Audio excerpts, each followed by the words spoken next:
If you started your own business, you will probably just record everything using pen and paper. Or probably, if you can afford a computer, Excel. Diba? So that is where they will record transactions. Ayan. So if someone issues a receipt, they just give this to customer. Diba? Papel, ihatag. Okay, so they will give you a receipt. You will simply write there your name, tax ID number,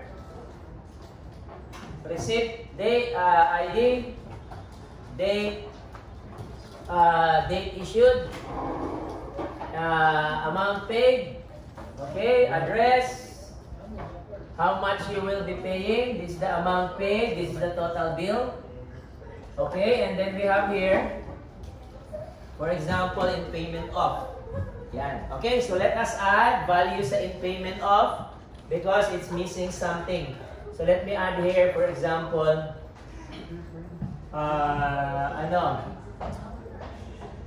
So this is in payment for ice basket. Okay, that ice basket. Hindi mo basta. Okay, ice basket. Ayan, so lagyan natin. So, these are items. Okay, so meaning, yan, you will be paying for, okay, let me just add values here. For example, pencil. Okay, notebook. Yan. Okay, so lagyan natin, you bought 2 of these, 3 notebooks, amount. Yan. Okay, example only. So this is in payment for school supplies. Okay, example only because this invoice is for a hotel. Okay, sa hotel kasi yan. Ayan. So let us create a UNF. So what is our UNF now? So this is the first thing you will be doing. So this is, okay, an unnormalized form. Okay, unnormalized form. Okay, unnormalized. So we have, anong una dito? What's the first field that you can, get from that invoice? We have invoice ID. Ayan, this is our invoice ID. We have 1001918. Okay, and then date issued. Kailan binigay yung invoice? Another field. Ayan, 02/24/2017. Ayan, matagal na. Issued to. So that's what? Customer. Customer name. Ayan, pangalan, naka-crash out. So wala, lagay natin customer name niya. And then address. Ayan, address. Okay? So, saan nakatira? Cost, address. Ayan. Okay, what else? What other data or fields can you get? Ano pa? Customer address. What else? Okay, lagay na tayo diretso items. Okay, so items na tayo. So, in payment of the following items. So we have address. Okay, items. Yan. So we have items. We have pencil. And notebook.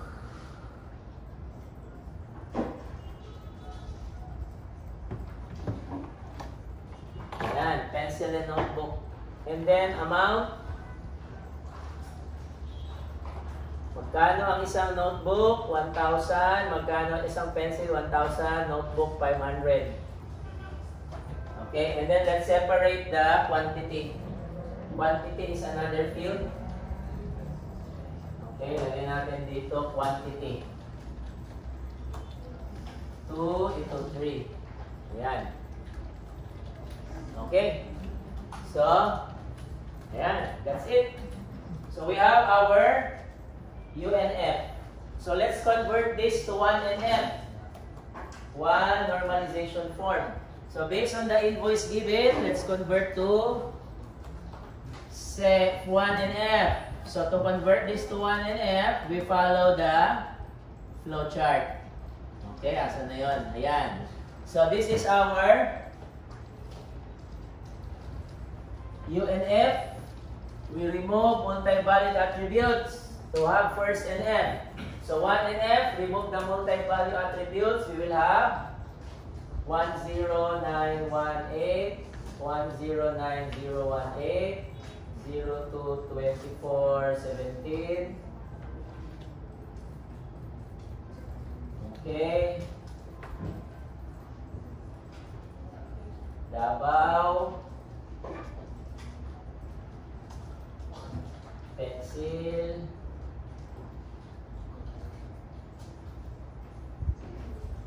Amount. Quantity. Okay, so this is our second 1NF. So 1NF, we're going to remove multi-valued attributes. Okay? Ayan. So let's proceed sa second NF. Second NF, you're going to remove transitive dependency so that you can proceed sa third NF. So sa second NF, you're going to remove partial dependencies first. So what are those? So if you look at the 1NF, you will see that the items that is being ordered is dependent sa invoice. Okay, di ba? So we have dependencies. This one is dependent sa invoice. Okay, so meaning whatever item that is being ordered is based sa invoice that was given. So for each of these, dalawang pencil and notebook, dalawang i-order, for one, isang invoice lang, di ba? So if you have 3 of these, pencil, notebook, marker, maraming item, only for one invoice. So these two are dependencies. Okay, di ba? Okay, klaro ha? So, yung many dito, the many here, is one here. Okay, klaro ha? Many, one. So, next is, let's proceed sa second NF. So, second NF will result to cutting this in half. Okay, so this will be our second NF. Second normal form. So we have, yan, I will create an ER diagram na. Second NF naman tayo. So second NF, pwede na ito ER diagram. We have primary key, invoice ID, okay, tapos date, ayan, okay, and then we have, let's call this invoice. Okay, meron pa yan siyang customer name, customer address. Okay, this is one and this is many. Okay, many and then one. Ayan, and then this one, we have primary key. Okay, wala pa. So we don't have a key sa second table. So we're going to add a key here, which is not found sa invoice. So this will become product ID. Okay, and then we have product name. Pencil ba yan? Okay, or notebook ba yan? Price. Ayan. Okay, the third table will be the foreign key. So you have primary key here, hindi pwedeng wala ito. So this is the associative entity associating the two dependencies. So the two dependencies here will be associated by this one. So we have our foreign key. Okay, dalawa yung foreign key because we have two primary key. So this is the invoice ID and product ID. And then lastly, we have this one. Okay, we have the quantity. Ayan. So why can't we place quantity in this table? I will call this product. And I will call this order. Ayan. So we cannot place quantity here because product table contains one product. One product that will be ordered multiple times. We cannot place quantity here sa invoice because this is only one invoice given to, okay? So an invoice, which is that one, is going to be given to, is based on multiple items. So if your invoice ID is 109018, this is made out of two products, the pencil and the notebook. Ayan, di ba? So one invoice, two orders, which is quantity 2, quantity 3. This is the many quantity, okay, based on the products which is found sa product table or entity. Okay, so we have a foreign key which will link our invoice sa product. Ayan. Okay, so that's the second normal form. Alright? Okay, questions sa second and F before we proceed sa third and F. Ayan, klaro? Okay, so sa Monday pala. So, quiz natin to sa Monday. Okay, next we have third and F. So, third and F, we're going to remove transitive dependency this time. So, what are transitive dependency? Transitive dependency are dependencies inside the dependency. If you look at this, yan. We have a dependency inside the dependency. If you look closely, there are two values here which are the same. Diba? Okay. So, since this is customer name and this is invoice ID, these two are not related. If you look at the second normal form, in the invoice entity, you will see that an invoice is not directly related to customer. These are two different fields. Customer, invoice. If you're going to create an entity, all fields or columns must be part of that entity. For example, subject. Subject, nandun ang subject ID, code, description, unit, schedule. Lahat yun is for the subject. Diba? For the student, ID, name, course, year level, lahat yan is for the student. In this case, invoice, customer name and address does not belong sa invoice. So sa third and F, you're going to separate this into two. Okay? So this will now result to, this is the third and F. So wala na si customer name and address. Okay, ganyan na lang. And then we have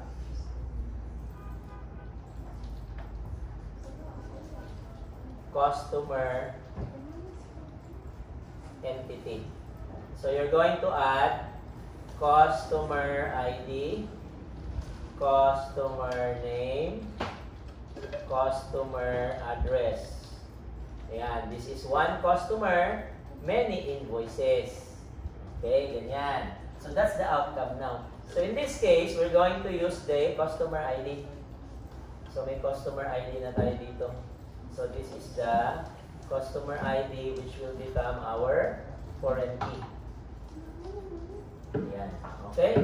So that's the third normal form. Ayan. Okay? So this will be your quiz 1 for midterm coverage. And it will be included sa midterm exam as well. Ayan. Okay. So for now, we will cover first, second, third, and UNF or unnormalized form. This is the UNF sa taas. 1, 2, and 3. Ayan. So next meeting or next week, after sa quiz, proceed tayo sa Boy's Cod, 4th and 5th normal form. Okay? So sa ano muna? First, second, and third. So all of this, the ER diagram is coming from this. Okay? Diyan galing. Dito galing yan. So sa quiz ninyo, you will only be given an invoice. Ito lang yung given.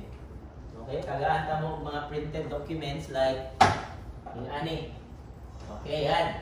So you have Starbucks. Diba? Pag bumili ka, you will be given a resibo. So in this case, you have ano yung binili mo. Okay, ano yan? Di mo basa. Okay, something. Diba?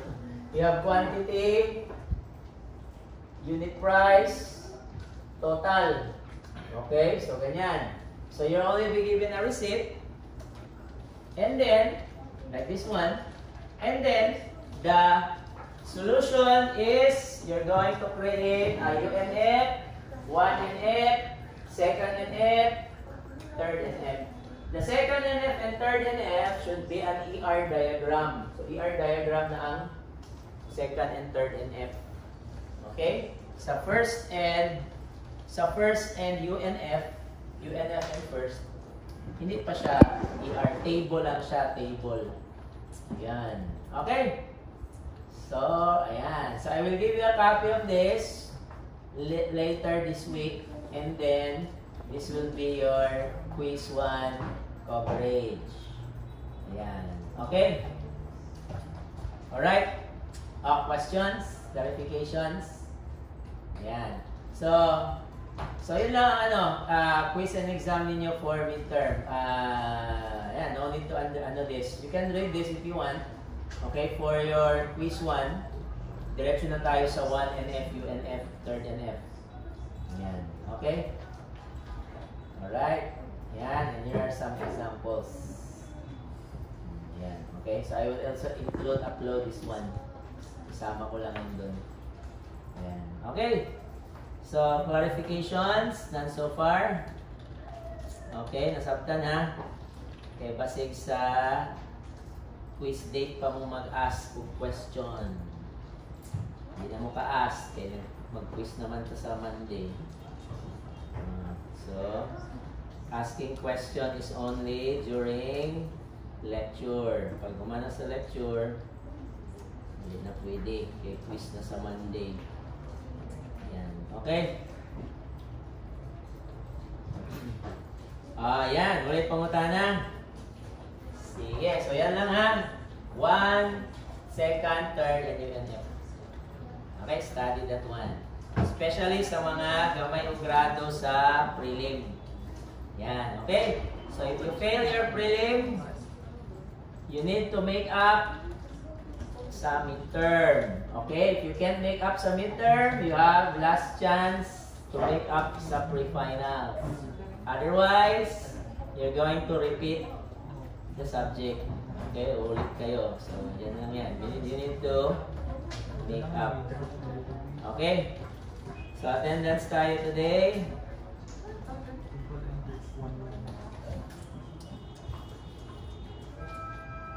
So, attendance. Aguilar, wala.